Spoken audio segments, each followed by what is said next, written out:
मैं रात के बीच में पेशाब करने के लिए उठा और अंधेरे में किसी चीज ने मुझे काट लिया। कुल्हाड़ी उठाई, तभी देखा एक सफेद लोमड़ी अजगर के चंगुल में थी। उसने मेरी ओर देख इंसानी आवाज में कहा, मुझे बचाओ, मैं तुम्हारी हो जाऊंगी। लोमड़ी बेबस थी। मैंने सांप को मार गिराया, पर बचने के बाद भी वो अधमरी सी थी। मैं उसे जल्दी से घर ले गया और उसके घावों को शराब से साफ किया। ज्यादा समय नहीं बीता था कि वह छोटी सी चीज फिर से दौड़ने और कूदने लगी थी। उस दिन के बाद से लोमड़ी ऐसे ही मेरे पास रहने लगी जैसे कोई आवारा कुत्ता जो जाने का नाम ही न ले। लेकिन मैं तो खुद एक अनाथ था, जैसे तैसे अपना गुजारा कर रहा था। मैंने उसे एक से ज्यादा बार जंगल में भगाने की कोशिश की, लेकिन हर रात वह वापस आ जाता, अपने मुंह में जंगली फल, खरगोश या मुर्गियां लेकर। तभी मुझे समझ में आया वह अपना योगदान देना चाहता था, तो मैंने उसे रख लिया और वह मेरा साथी बन गया। लकड़ी काटते या भेड़ें चराते वक्त वह हमेशा मेरे पीछे रहता। यहाँ तक कि जब मैं होमवर्क करता वह मेरे पास ही चुपचाप बैठा रहता। लेकिन यह सब अचानक मेरे हाई स्कूल के अंतिम वर्ष में रुक गया। लोमड़ी बस गायब हो गई थी।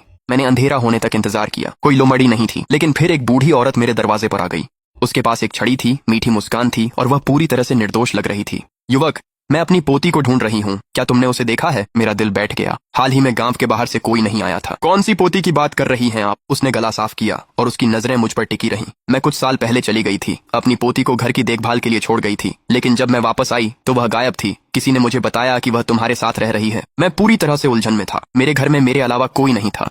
मैडम, मुझे लगता है कि कोई गलती हो गई है। वह बस बोली, ओह, धीरे धीरे सिर हिलाते हुए, लेकिन उसकी नजरें मेरी रसोई पर जमी रहीं। मैंने उसकी नजरों का पीछा किया और पलट कर देखा तो लोमड़ी वहीं बैठी थी। उसकी पूंछ हिल रही थी। वह बूढ़ी औरत को ऐसे देख रही थी जैसे उस पर मुस्कुरा रही हो, और यह सचमुच पहली बार था जब उसने खुद को किसी और को दिखाया था। बूढ़ी औरत एक पल के लिए मुस्कुराई, फिर बिना एक शब्द कहे मुड़कर चली गई। उस रात लोमड़ी मेरे पेट पर सो गई। सुबह वह गायब थी। मैंने मेज पर एक लाल थैली पाई जिसके अंदर लाल कागज में लिपटी काले बालों की एक लट थी। मुझे इसका कोई मतलब समझ नहीं आया, इसलिए मैं इसे सीधा गांव के मुखिया के पास ले गया। जैसे ही उसने इसे देखा वह जोर जोर से हंस पड़ा। अरे अरे, लगता है किसी लड़की को तुम पर गहरा क्रश हो गया है। इसे उसके परिवार के पास ले जाओ और तुम प्रस्ताव रख सकते हो। बताओ तो सही, किस लड़की ने ये भेजा है? मैं पूरी तरह से उलझन में था। क्या लोमड़ी ने ये मेरे लिए लाया था? लेकिन जो मैं कभी सोच भी नहीं सकता था, उस दिन के बाद से लोमड़ी कभी वापस नहीं आई, कभी भी नहीं। वह चली गई थी और मैं अंदर से खाली महसूस कर रहा था।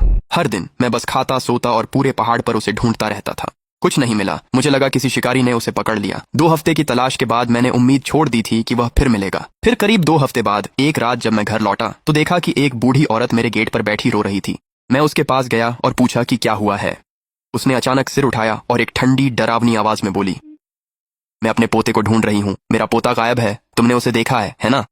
मेरे शरीर में सिहरन दौड़ गई। पिछली बार उसकी नातिन थी, अब उसका पोता है। हर कोई मुझसे ही क्यों पूछने आता है? मैंने सिर हिला दिया। नहीं, लेकिन वह बस मुस्कुराई, एक अजीब सी मुस्कान के साथ। नहीं देखा तो 6 साल पहले क्या तुमने मेरा पोता 6 साल पहले देखा था? ये सवाल कम और इल्जाम ज्यादा लग रहा था। मैंने सिर झुकाया और गहराई से सोचने लगा। मैडम, आप गलत इंसान से पूछ रही हैं। मैंने आपके पोते को कभी नहीं देखा। आपको यहाँ से जाना चाहिए। जैसे ही मैंने यह कहा वह चुप हो गई, बस मुझे घूरती रही और मुस्कुराती रही। वह मुस्कान गलत थी, बहुत गलत। मैं धीरे धीरे पीछे हटता गया, फिर मुड़ा और भाग पड़ा। पूरे रास्ते लड़खड़ाता हुआ सीधा गांव के मुखिया के घर पहुंचा। मैंने उन्हें सब कुछ बता दिया। अभी भी हाँफ रहा था। वह अपनी सिगरेट होंठों पर दबाए जमे रह गए। फिर उन्होंने ठीक मेरे पीछे इशारा किया। क्या वो वही है? मेरी रीढ़ में सर्द लहर दौड़ गई।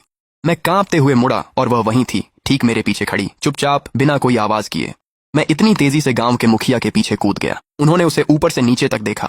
तुम किस गांव से हो? आधी रात को एक बच्चे के पीछे चुपके से आना, ये ठीक नहीं है। उसने बस धीमे और सपाट स्वर में कहा, मैं अपने पोते के लिए यहाँ हूँ। उसके बाद चाहे मुखिया कुछ भी पूछते, वह बस मुस्कुराती रही। तो गांव के मुखिया अंदर गए और 2 अंडे लेकर बाहर आए। ये लो और यहाँ से निकल जाओ। मेरे इलाके में लोगों को डराने मत आना। उसने अंडे लिए, उन्हें देखा और जमीन पर फोड़ दिए।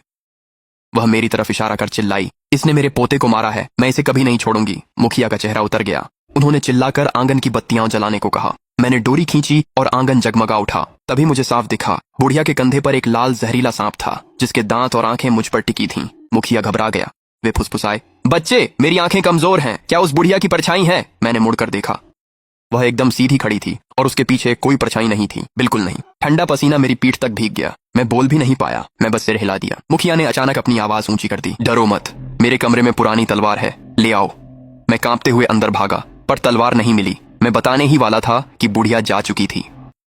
मुखिया ने मुझे पकड़कर अंदर खींच लिया और दरवाजा जोर से बंद कर दिया। बच्चे, कोई तलवार नहीं है, मैंने ये सब बनाया था। तुम्हारे पीछे कुछ अशुद्ध चीज लगी हुई है। फिर वह मुड़ा और सारी लाइटें बंद कर दी और धीरे से पूछा कि क्या मैंने पहाड़ों में कुछ छेड़ा था। मैंने इस बारे में सोचा। मैंने कभी किसी का बुरा नहीं किया। क्या तुमने कभी ऐसी चीज मारी है जिसे नहीं मारना चाहिए था? तभी मुझे याद आया, 6 साल पूर्व लोमड़ी को बचाने के लिए मैंने सफेद सांप मारा था। मुखिया को सब बताया और वो कांप उठा। बेचारा बदकिस्मत बच्चा, उस पहाड़ पर यूं ही किसी चीज को मारना ठीक नहीं, अब तुम बड़ी मुसीबत में हो।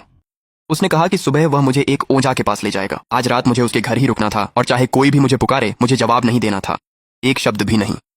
उस रात मैंने पूरा समय अपना मुंह बंद ही रखा, लेकिन रात करीब 11 बजे बाहर कुछ सरसराने लगा। फिर उसकी रोने की आवाज दीवारों के आर पार आने लगी। मैंने खिड़की से बाहर झांका। एक लंबा दुबला सा साया बाहर घूम रहा था। फिर वह बस शीशे से चिपक गई, जैसे मुझे ढूंढ रही हो। मैं जड़ हो गया, हिल भी नहीं सका।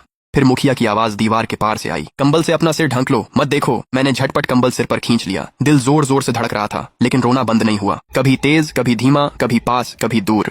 यह रात 3 बजे तक चला। तभी बाहर सन्नाटा छा गया, पर मैं कंबल से निकलने की हिम्मत नहीं कर पाया। पता नहीं कब, पर आखिर में मैं सो गया। और फिर वह डरावना सपना आया। एक सफेद सांप कटाफटा खून से लथपथ, जिसकी आंखें मुझ पर थीं, इंसानी आवाज में बोल रहा था, मेरी जिंदगी वापस दो। मैं चीखते हुए बिस्तर पर उठ बैठा। बाहर उजाला हो गया था।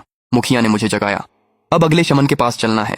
पर उसी रात वह पागल बुढ़िया फिर आई और खिड़की से मुझे देख मुस्कुरा रही थी।